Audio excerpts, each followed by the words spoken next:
Hi, it's Sylvester, and I like to label myself. Recently-ish, I came out as a trans-masculine, non-binary man, and I've made several videos talking about this, but on one of those videos, I got a comment from somebody it was something along the lines of, why do you feel the need to label yourself? Now, I'm sure this person didn't mean any harm by that comment.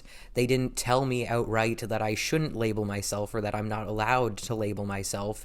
It was, I'm going to assume, a genuine question, because a lot of people really don't like being labeled. A lot of people don't like labels in general, because labels can be very reductive and restrictive, and to a lot of people, being labeled feels like putting themselves into a box. And I totally get that, but I couldn't help but be a little bit defensive when I read that comment, because to me it felt like they were telling me that I shouldn't like labeling myself, and that I shouldn't label myself, and that I should want to not be labeled. But I prefer to label myself. I like labels. It's part of how I understand my identity. It's part of how I understand the world around me. That doesn't mean that I need everyone around me to have a label. It's completely fine if you don't label yourself, if you don't want to label yourself, if you don't feel the need to label yourself, if you feel like labels are harmful to you, then you absolutely do not need to have any labels. I like labels. They help me to understand my identity. Because when I think of myself, what it means to be me,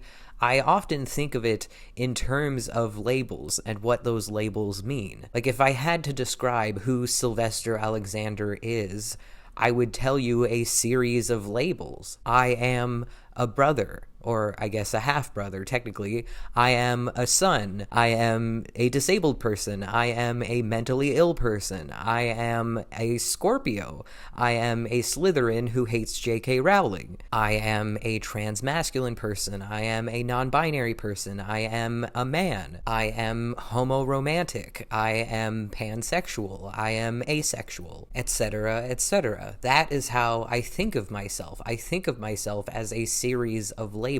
And I understand that not everybody's mind works the way mine does, so you probably don't see yourself the way that I see myself. You probably have a different way of understanding who you are. And maybe instead of labeling yourself, you think of yourself as a series of character traits or a series of experiences. And that's totally fine. Everybody's different. But I personally like labels, and I don't think that there's anything wrong with that. So just because something doesn't matter to you, or you don't like something, or you don't prefer something, doesn't mean that everyone should feel the way that you feel. Just because you don't like labels doesn't mean I'm not allowed to. Anyway, that's all. Thank you so much for watching. Have a great day. Stay frosty. Bye.